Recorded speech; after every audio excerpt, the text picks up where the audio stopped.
আদৰ্শ বিদ্যালয় দলগাঁৱত দুদিনীয়া কাৰ্যসূচীৰে স্বাধীনতা দিৱস উদযাপন।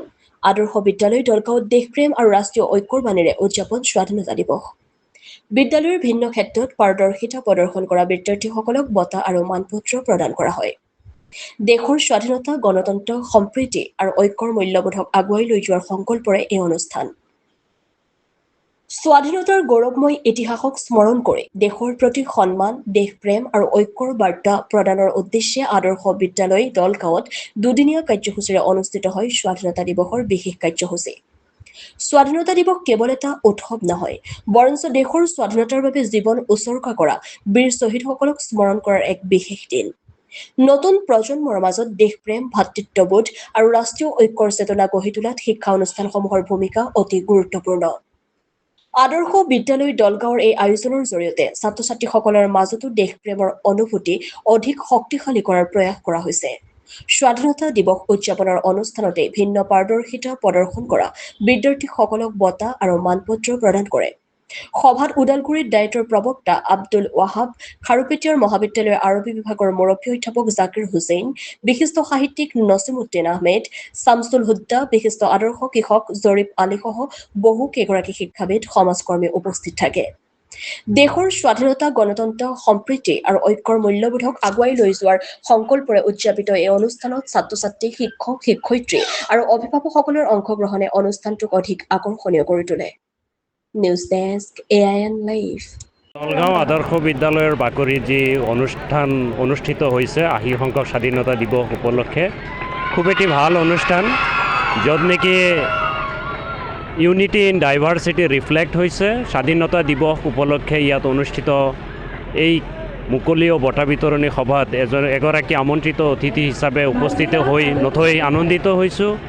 ইয়াতে বাৰেৰহণীয়া সাংস্কৃতিক কাৰ্যসূচীৰ লগতে ছাত্ৰ ছাত্ৰীসকলৰ বিভিন্ন ক্ষেত্ৰত যি পাৰদৰ্শিতা বা পাৰফৰ্মেঞ্চৰ ওপৰত তেওঁলোকক পুৰস্কৃত কৰিছে। অভিভাৱকসকল উপস্থিত আছে। শিক্ষাৰ ক্ষেত্ৰত আমাৰ সমাজখনক কেনেকৈ আগবঢ়াই লৈ যাব পাৰি তথা এই বিদ্যালয়খনে আমাৰ সমাজত কেনেকুৱা ধৰণে শিক্ষাৰ ক্ষেত্ৰত আগবঢ়াই লৈ যাবলৈ সক্ষম হৈছে, এইখিনি আলোচনা হৈছে।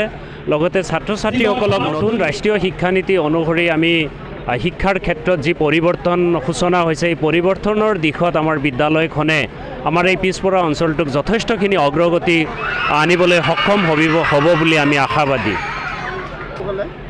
অনুষ্ঠানটো খুব সুন্দৰ অনুষ্ঠান। এই শিক্ষা অনুষ্ঠানৰ জৰিয়তে আমাৰ সমাজখনত মানৱ সম্পদ, খুব উন্নত মানৰ মানৱ সম্পদ গঢ়িবলৈ সক্ষম হৈছে আৰু আগন্তুক দিনক খুব ভালভাৱে আমাৰ সমাজখনত অৰিহণা যোগাব বুলি আমি আশাবাদী। হয়, দলগাঁও আদৰ্শ বিদ্যালয়ত আহি পেলাই খুব ভাল লাগিছে। ইয়াত স্বাধীনতা দিৱস উদযাপন উপলক্ষে আমাৰ এই মহাবিদ্যালয় কাৰ্যসূচী, ইয়াত ল'ৰা ছোৱালীসকলৰ মাজত বিভিন্ন ধৰণৰ প্ৰতিযোগিতা ইয়াত অনুষ্ঠিত কৰিছে আৰু যথেষ্ট সংখ্যক ল'ৰা ছোৱালী ইয়াত পাৰ্টিচিপেট কৰিছে। আৰু আমি ইয়াত দেখিলোঁ যে যিসকল শিক্ষকসকলে যথেষ্ট কষ্ট কৰিছে আৰু ইয়াত আমাৰ যিটো অংশগ্ৰহণ, ল'ৰা ছোৱালীসকলৰ অংশগ্ৰহণ খুব ভাল দেখিছোঁ। গতিকে এনেকুৱা অনুষ্ঠান পাতিলে আমাৰ ল'ৰা ছোৱালীসকল বহুত আগুৱাই যাব পাৰিব আৰু আশা ৰাখিছোঁ আমাৰ এই অনুষ্ঠান ভৱিষ্যতেও এনেকুৱা ধৰণৰ অনুষ্ঠান অনুষ্ঠিত কৰিব, এইখিনি আশা ৰাখিছোঁ। হয়, এটা খুব ভাল পৰিৱেশ, অনৈক্যৰ মাজত ঐক্য, অৰ্থাৎ বৈচিত্ৰ্যৰ মাজত যি ঐক্য, সেইটো আমি ইয়াত পৰিলক্ষিত হোৱা দেখা পাইছোঁ। গতিকে খুব ভাল লাগিছে। ৮০ সংখ্যক স্বাধীনতা দিৱস উপলক্ষে আমি দুদিনীয়া কাৰ্যসূচী হাতত লৈছিলোঁ। এই কাৰ্যসূচীৰ যেতিয়া ছাত্ৰ ছাত্ৰীসকলৰ যিখিনি প্ৰতিভা বিকাশ, এই প্ৰতিভা বিকাশৰ কাৰণে তেওঁলোকক আমি এটা মঞ্চ প্ৰদান কৰিছোঁ, যাতে ছাত্ৰ ছাত্ৰীসকলে তেওঁলোকৰ সুপ্ত প্ৰতিভাখিনি জাগ্ৰত কৰি তেওঁলোক আগবাঢ়ি যাব পাৰে। তাৰ বাবে আজিৰ দিনটো আমাৰ দ্বিতীয় দিনা কাৰ্যসূচী ইতিমধ্যে চলি আছে। আজিৰ এই কাৰ্যসূচীখিনি সফলভাৱে চলাই নিবৰ বাবে আৰু ছাত্ৰ ছাত্ৰীসকলে উৎসাহ পাবৰ বাবে আমি বিভিন্ন ক্ষেত্ৰত অৱদান থকা বিশিষ্ট ব্যক্তিসকলক আমন্ত্ৰণ কৰি আনিছোঁ। তেওঁলোকৰ বহুমূলীয়া ভাষণত যাতে ছাত্ৰ ছাত্ৰীসকল অনুপ্ৰাণিত হ'ব পাৰে, ইয়াৰ লগত সংগতি ৰাখি আমি বিভিন্ন ধৰণৰ প্ৰতিযোগিতা আয়োজন কৰিছিলোঁ। ভেকশ্যন প্ৰতিযোগিতাৰ পৰা আৰম্ভ কৰি বিভিন্ন খেল ধেমালি, গীত মাত, নৃত্য আমি অনুষ্ঠিত কৰিছিলোঁ আৰু তাৰ আমাৰ ছাত্ৰ ছাত্ৰীসকলে এটা ভাল ফলাফল দেখুৱাবলৈ সক্ষম হৈছে।